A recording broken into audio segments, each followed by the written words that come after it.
Hello friends, welcome back to my YouTube channel. तो देखिए जो हमने आज यहाँ पर क्वेश्चन लिए, ये देखिए आपके बहुत ही ज़्यादा जो इम्पोर्टेंट क्वेश्चन है उसको हमने लिया है। और अगर हम देखें तो यहाँ पर जो आपके ये क्वेश्चन है और ये लगभग आपके देखिए कोई भी यहाँ पर एग्ज़ाम हो, जो आपका देखिए यहाँ पर हिंदी जो आपकी ग्रामर है उसमें ये क्वेश्चन आपके लगभग पूछे जाते हैं।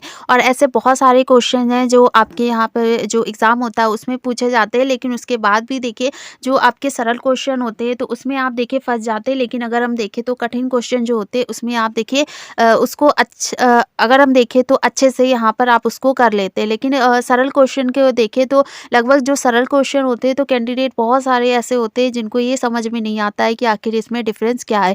तो इसमें देखिए यहाँ पर जो हमने क्वेश्चन आपको लिए बहुत ही इंपॉर्टेंट क्वेश्चन है। और लगभग अगर हम देखें तो यहाँ पर जो हमने आज देखिए यहाँ पे अगर हमने राइट आंसर देखे तो राइट आंसर भी यहाँ पे हमने देखिए आपको हाईलाइट कर दिया, ताकि अगर कुछ क्वेश्चन के आंसर हो सकता है आप ना सुन पाए तो आप यहाँ पर देख के भी समझ सकते हैं कि इसका राइट क्वेश्चन का आंसर क्या होगा। तो पहला देखिए यहाँ पर हमारा क्वेश्चन है कि इनमें से मानक हिंदी किसे कहेंगे। तो देखिए साहित्यिक पुस्तकों की भाषा है, फिर साधारण बोलचाल की भाषा है, उसके बाद है शिष्ट और सुशिक्षित लोगों की भाषा है, और केवल पढ़ाई लिखाई में काम आने वाली भाषा है। यानी कि पहला जो इसका देखिए राइट आंसर है यहाँ पर कि साहित्यिक पुस्तकों की भाषा है, यानी कि मानक हिंदी उसे कहते हैं जहाँ पर साहित्यिक पुस्तकों की भाषा जो होती है उसको यहाँ पर हम साहित्यिक हिंदी बोलते हैं। उसके बाद है कि निम्नलिखित में से कौन सी भाषा देवनागरी लिपि में लिखी जाती है। तो देखिए यहाँ पर डोंगरी, उड़िया, मराठी, सिंधी। तो राइट आंसर यहाँ पर आप देख रहे होंगे ऑप्शन सी है मराठी हिंदी को यहाँ पर देखिए जो ऐसी भाषा है जिसमें देवनागरी लिपि में लिखे जाते हैं। लेकिन अगर हम देखें डोंगरी, उड़िया या सिंधी तो ऐसी यहाँ पर कोई भी भाषा नहीं है। इसके बाद देखिए थर्ड क्वेश्चन आता है कि किस हिंदी में हिंदी का सर्वप्रथम उल्लेख हुआ है। तो यानी कि देखिए महाभारत, रामचरितमानस, ऋग्वेद और अवेस्ता। तो अब इसमें देखिए यहाँ पे राइट आंसर है आपका रामचरितमानस। तो सर्वप्रथम हिंदी का यहाँ पर देखिए आपका जो सर्वप्रथम है हिंदी का, इसका उल्लेख जो है वो आपका रामचरितमानस में हुआ है। और देखिए यहाँ खड़ी बोली आपसे नहीं पूछा गया, यहाँ पूछा गया किस ग्रंथ में हुआ है। और अगर इसके आगे हम देखें तो देखिए यहाँ पर जो हमारा फोर्थ क्वेश्चन आता है कि यहाँ पर हिंदी भाषा की लिपि कौन सी है। तो पाली, प्राकृत, उसके बाद देवनागरी और रोमन और अपभ्रंश। तो इसका देखिए राइट आंसर बी होगा। और लेकिन अगर हम देखें तो यहाँ पर देखिए एक सीक्वेंस आपका बनता है जो ये पूछता है कि इसका सीक्वेंस क्या होगा। इस टाइप से भी आपके देखिए क्वेश्चन आते हैं जिसमें ये पूछा जाता है कि पाली, और उसके बाद यहाँ पर आता है आपका प्राकृत, और उसके बाद आता है यहाँ पर अपभ्रंश, और फिर आता है यहाँ पर आपकी हिंदी। तो ये देखिए आपका सीक्वेंस होता है। लेकिन अगर हम देखें तो यहाँ पे आपसे पूछ रहा है कि हिंदी भाषा की लिपि कौन सी है, तो इसका राइट आंसर होगा देवनागरी लिपि। फिर उसके बाद देखिए यहाँ पे 5 क्वेश्चन है कि आधुनिक भारतीय भाषाओं का विकास किस भाषा से हुआ है। तो इसका राइट आंसर है देखिए अपभ्रंश। और 3 को यहाँ पे ऑप्शन और दिए गए हैं, शौरसेनी, मागधी, प्राकृत और अपभ्रंश। तो राइट आंसर यहाँ पे होगा आपका अपभ्रंश। फिर देखिए 6 नंबर का क्वेश्चन है कि देवनागरी लिपि का विकास किस लिपि से हुआ है। तो इसका देखिए यहाँ पे राइट आंसर ए हो जाएगा आपका ब्राह्मी लिपि से। और इसके बाद बी भी है खरोष्टी लिपि, सी है सिंधु लिपि और डी है अपभ्रंश लिपि, यानी कि राइट आंसर आपका ब्राह्मी लिपि। फिर उसके बाद देखिए आगे हम देखें तो यहाँ पर 7वें नंबर का जो क्वेश्चन आता है तो ये है कुल कितने भारतीय राज्यों की भाषा हिंदी है। तो देखिए ऑप्शन यहाँ पे दिया है ऑप्शन आपका 10, और उसके बाद देखिए बी ऑप्शन में दिया 8, सी ऑप्शन में दिया 15 और डी ऑप्शन में दिया यहाँ पर 12। तो इसका राइट आंसर हो जाएगा सी आपका। देखिए भारतीय राज्यों की जो राजभाषा हिंदी उसको देखिए यहाँ पर 15 राज्य ऐसे हैं जहाँ पर राजभाषा हिंदी, यानी कि आपकी देखिए बोलचाल में प्रयोग की जाने वाली और जो आपकी हिंदी है। और इसके बाद देखिए यहाँ पे जो आपकी राजभाषा होती है, और राजभाषा वो होती है जो कामकाजी हिंदी में इसका प्रयोग किया जाता है, ना कि यहाँ पे राज्य भाषा पूछा गया। आपका राजभाषा है और राजभाषा वो होती है जो आपके कामकाज में प्रयोग करी जाती है। और इसके बाद देखिए यहाँ पे जो 8 नंबर का है कि किस भारतीय राज्य में मराठी के साथ साथ हिंदी भाषा का भी प्रयोग किया जाता है। तो इसका देखिए यहाँ पर आ दिया है बिहार, बा है मध्य प्रदेश, सी दिया यहाँ पर उत्तराखंड और डी है महाराष्ट्र। तो राइट आंसर है यहाँ पे महाराष्ट्र। किस भारतीय राज्य में मराठी के साथ साथ हिंदी भाषा का भी प्रयोग किया जाता है। तो राइट आंसर है आपका महाराष्ट्र। उसके बाद 9 नंबर है यहाँ पर किस देश में हिंदी भाषा का प्रयोग लिखने बोलने में किया जाता है। तो किस देश में पूछा है यहाँ पर।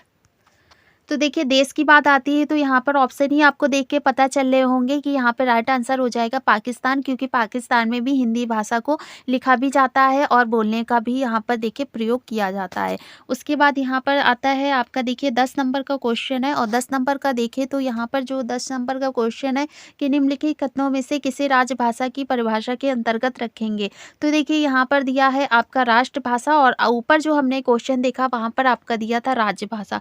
तो यहाँ पर दिया है आपकी राष्ट्रभाषा, तो किस निम्नलिखित कथनों में से किसे राष्ट्रभाषा की परिभाषा के अंतर्गत रखेंगे। तो राइट आंसर यहाँ पे देखिए डी है, बहुसंख्य देशवासियों द्वारा प्रयोग की जाने वाली भाषा। तो यानी कि यहाँ पर देखिए आपका माना ही गया है कि जो आपकी हिंदी भाषा है उसको राष्ट्रभाषा बनाया जाए, लेकिन अभी बहुत सारे यहाँ पे देखिए कंडीशन लागू हो जाते हैं जिसकी वजह से, और बहुत सारे ऐसी चीज़ें हैं जिसकी वजह से यहाँ पे हिंदी को अभी राष्ट्रभाषा घोषित नहीं किया गया।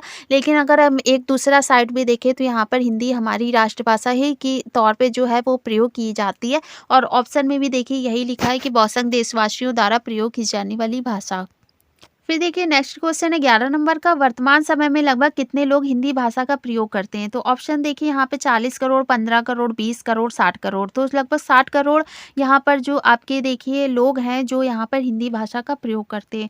उसके बाद 12वां नंबर का क्वेश्चन है कि भाषा के शुद्ध रूप का ज्ञान किससे होता है। तो लिपि, व्याकरण, लिखित भाषा या मानक भाषा। तो राइट आंसर यहाँ पर आपका देखिए बी है, व्याकरण। और उसके बाद अगर हम देखें तो 13 नंबर का क्वेश्चन है, और 13 नंबर का क्वेश्चन देखिए तो अंग्रेजी भाषा की लिपि बताइए। तो यहाँ पर देखिए इंग्लिश है, और उसके बाद ग्रीक है, फ्रेंच है और रोमन है। तो रोमन यहाँ पे देखिए जो आपकी लिपि है अंग्रेजी भाषा में उसमें आपको प्रयोग किया जाता है। और खड़ी बोली किस भाषा, यहाँ पर देखिए खड़ी बोली किस हिंदी की भाषा है। तो पूर्वी हिंदी, बिहारी हिंदी और पश्चिमी हिंदी, और उसके बाद पहाड़ी हिंदी। तो जो आपकी खड़ी बोली वो पश्चिमी हिंदी में आती है।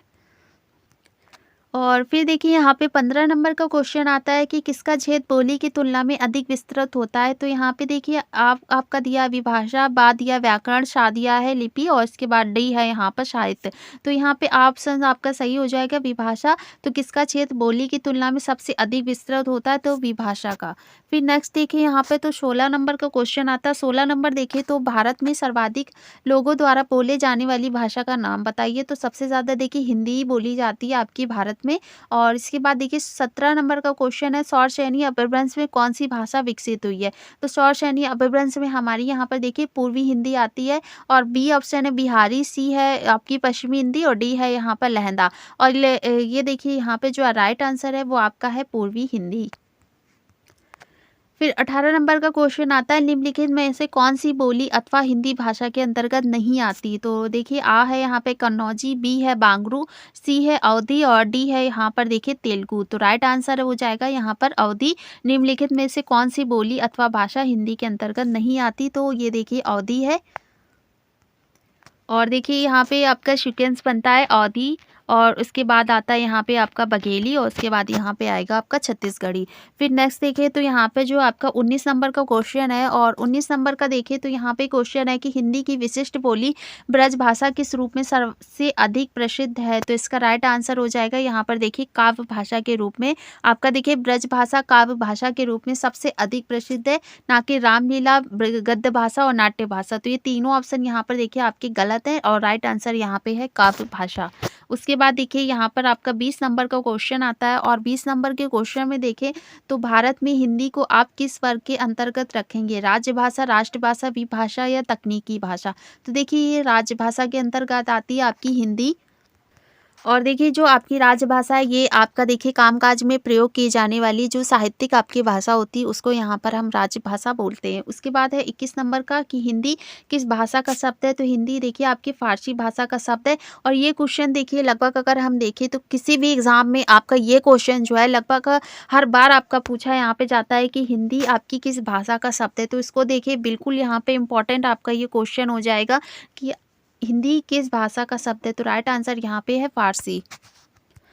उसके बाद देखिए निम्नलिखित में से कौन सी भाषा देवनागरी लिपि में लिखी जाती है। तो इसका देखिए राइट आंसर यहाँ पे हो गया ऑप्शन डी। आपका यहाँ पर ऑप्शन सी है मराठी, और ये देखिए आपका यहाँ पर डी दिया है सिंधी, और बी है उड़िया, उसके बाद आ है यहाँ पर आपके गुजराती।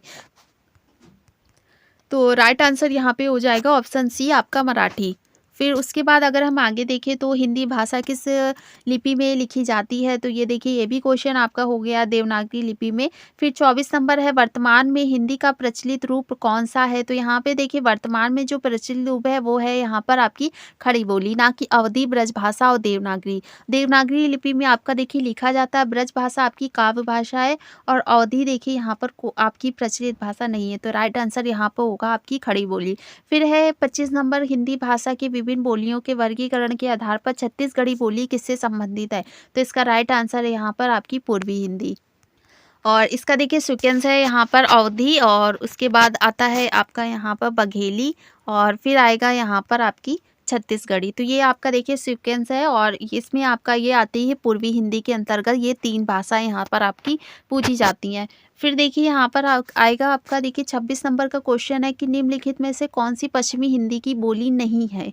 यहाँ पे पूछा गया नहीं है, तो इसका राइट आंसर हो जाएगा आपका ब्रज। फिर है यहाँ पे 27 नंबर का क्वेश्चन है कि भारतीय संविधान के किन अनुच्छेदों में राजभाषा संबंधी प्रावधान किए गए हैं? तो यहाँ पे देखिए ये जो राइट आंसर हो जाएगा ये है आपका अनुच्छेद 343 से 351। तो आपका 343 और इसके बाद है 351। तो ये आपका देखिए ये भी आपका यहाँ पर मोस्ट इम्पॉर्टेंट क्वेश्चन है जो आपका हर एग्जाम में पूछा जाता है। फिर उसके बाद 28 नंबर का क्वेश्चन है कि हिंदी भाषा के विकास का सही अनुक्रम निम्नलिखित में से कौन सा है? तो ये देखिए हमने आपको सीक्वेंस बताया है कि पाली, प्राकृत, अपभ्रंश हिंदी और ये देखिए क्वेश्चन भी यहाँ पे आ गया आपका हिंदी भाषा के विकास का सही अनुक्रम निम्नलिखित में से कौन सा है। फिर उसके बाद 29 नंबर का क्वेश्चन है कि ब्रज भाषा का उद्गम किससे माना गया है? तो पूर्वी हिंदी, शौरसेनी हिंदी, बिहारी हिंदी और पहाड़ी हिंदी। तो ये आपका देखिए यहाँ पर शौरसेनी हिंदी है, इसका उद्गम आपका ब्रज भाषा का जो उद्गम है वो शौरसेनी हिंदी से माना जाता है। फिर देखिए 30 नंबर का क्वेश्चन आता है यहाँ पर मगही किस उपभाषा की बोली है? यहाँ पे देखिए उपभाषा पूछा गया ना कि आपकी भाषा। तो मगही किस उपभाषा की यहाँ पर बोली है? तो राजस्थानी, पश्चिमी हिंदी, पूर्वी हिंदी, बिहारी। तो बिहारी ये जो देखिए मगही किस उपभाषा की बोली है? तो बिहारी उपभाषा की ये बोली है। उसके बाद 31 नंबर का क्वेश्चन है भारत की प्राचीनतम भाषा कौन सी है? तो वैदिक संस्कृत यहाँ पर आपकी देखिए एक आती है लौकिक संस्कृत और इसके बाद यहाँ पर आती है एक आपकी वैदिक संस्कृत। तो ये 2 देखिए यहाँ पे लैंग्वेज है। तो पहला पूछा गया है कि आपके प्राचीनतम भाषा कौन सी है? तो यहाँ पर होगा आपका राइट आंसर वैदिक संस्कृत। उसके बाद देखिए 32 नंबर का क्वेश्चन है कि आज विश्व में कितनी भाषा व्यवहार में लाई जा रही हैं? तो देखिए यहाँ पर राइट आंसर हो जाएगा 3000। लगभग 3000 भाषाएं जो हैं वो आज विश्व में व्यवहार में लाई जा रही है। फिर उसके बाद 33 नंबर का क्वेश्चन है और 33 नंबर का क्वेश्चन देखिए तो यहाँ पर देखिए किस तिथि को हिंदी को राजभाषा बनाने का निर्णय लिया गया था? तो 14 सितंबर 1949 को राजभाषा बनाने का निर्णय हिंदी भाषा को लिया गया था। और उसके बाद देखिए 1955 में गठित 34 नंबर का क्वेश्चन है कि 1955 में गठित प्रथम राजभाषा आयोग के अध्यक्ष कौन थे? तो इसका राइट आंसर है बाल गंगाधर तिलक। फिर यहाँ पे देखिए नेक्स्ट क्वेश्चन आता है 35 नंबर का और 35 नंबर में देखिए तो देखिए यहाँ वर्तमान में भारतीय संविधान की 8वीं अनुसूची में शामिल भाषाओं की संख्या कितनी है? तो राइट आंसर हो जाएगा आपका ऑप्शन डी है यहाँ पर 22। और फिर है 36 नंबर का क्वेश्चन है कि हिंदी भाषा की व्युत्पत्ति निम्नलिखित में से किस भाषा से हुई है? तो हिंदी भाषा की जो उत्पत्ति है वो हुई है आपकी अपभ्रंश भाषा से। 37 नंबर का क्वेश्चन यहाँ पे है कि निम्नलिखित में से कौन सी बोली अथवा हिंदी के अंतर्गत नहीं आती है? तो यहाँ पे राइट आंसर हो जाएगा तेलुगु भाषा। फिर देखिए 38 नंबर का क्वेश्चन देखिए तो यहाँ पर देखिए आपका मिलाने वाला यानी कि आपका जो क्वेश्चन है यहाँ पे आपको देखिए मिलाना है सूची 1 से सूची 2 को। और ये देखिए यहाँ पर जो आपकी सूची 1 है उसमें है हिंदी की भाषा और इसमें बोलियां हैं आपकी सूची 2 में।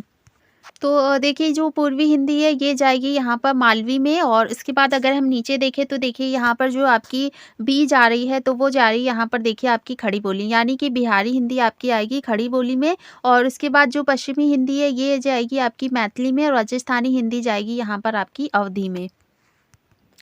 फिर आता है निम्नलिखित में से कौन सी भाषा हिंदी भाषा के अंतर्गत नहीं आती है? तो इसका देखिए यहाँ पर राइट आंसर जो है तो ये क्वेश्चन देखिए यहाँ पर इसका आंसर तो नहीं मिला। इसका आंसर देखिए हम आपको कमेंट करके बता देंगे कि इसका आंसर क्या होगा। ये देखिए यहाँ पर रह गया आपका और इसके बाद ये दिया है यहाँ पर।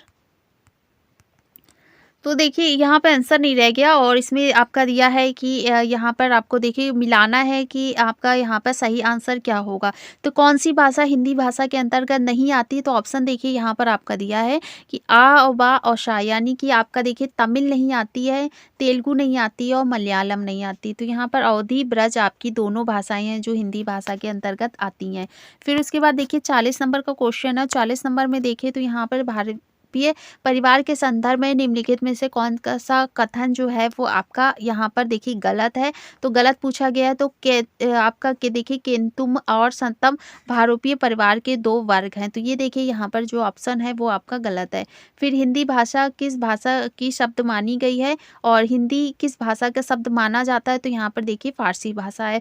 फिर है इनमें से गुप्त लिपि का विकसित रूप कौन-सा है? तो यहाँ पे राइट आंसर है आपका कुटिल लिपि। उसके बाद अगर हम आगे देखें तो अपभ्रंश का वाल्मीकि किसे कहा जाता है? तो देखिए ये क्वेश्चन आपका यहाँ पर भी इम्पोर्टेंट है। अपभ्रंश का वाल्मीकि जो है वो आपका यहाँ पर स्वयंभू को कहा जाता है।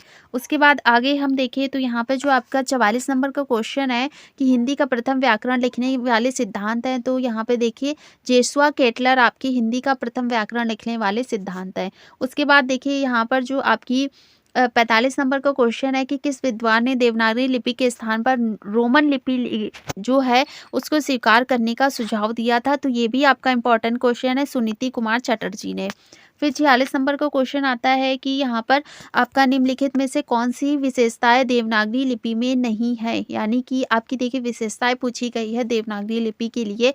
तो इसका डी ऑप्शन सही है। विकास की दृष्टि से यह लिपि ब्राह्मी एवं खरोष्ठी के समकालीन है। आगे देखिए तो यहाँ पर देखिए आपके जो 47 नंबर का क्वेश्चन है और 47 नंबर देखिए तो यहाँ पर देखिए जो टकसाली भाषा किसे कहा जाता है? तो इसका राइट आंसर होगा संस्कृतनिष्ठ भाषा को। 48 नंबर का क्वेश्चन अवहट भाषा से तात्पर्य है अपभ्रंश, यहाँ पर देखिए ग्रामीण अपभ्रंश आपका होगा अवहट भाषा से यहाँ पर आपका तात्पर्य है। 49 नंबर का क्वेश्चन है देवनागरी लिपि का सर्वप्रथम प्रयोग जो है वो आपका देखिए किस राज्य में माना जाता है? तो सबसे पहले गुजरात राज्य में जो आपका देवनागरी लिपि इसका प्रयोग सर्वप्रथम आपका गुजरात में हुआ था। फिर देखिए यहाँ पर 50 नंबर का क्वेश्चन है कि राजभाषा आयोग का गठन कब किया गया? तो राइट आंसर यहाँ पे होगा 1955। देखिए यहाँ पर आपके जो 50 प्लस क्वेश्चन है वो कंप्लीट हो गए हैं। तो हमें देखिए यहाँ पर कमेंट करके ज़रूर बताइएगा। कोई क्वेश्चन आपको यहाँ पे गलत लगे या हो सकता है कोई क्वेश्चन आपको समझ में ना आए तो कमेंट करके हमें ज़रूर बताइएगा, उसका राइट आंसर हम आपको बता देंगे। तो मिलते हैं नेक्स्ट वीडियो पे। चैनल पे नए हो तो सब्सक्राइब ज़रूर करिएगा और कमेंट करके हमें ज़रूर बताइएगा हमारा जो फर्स्ट वीडियो है ये आपको देखिए कैसा लगा।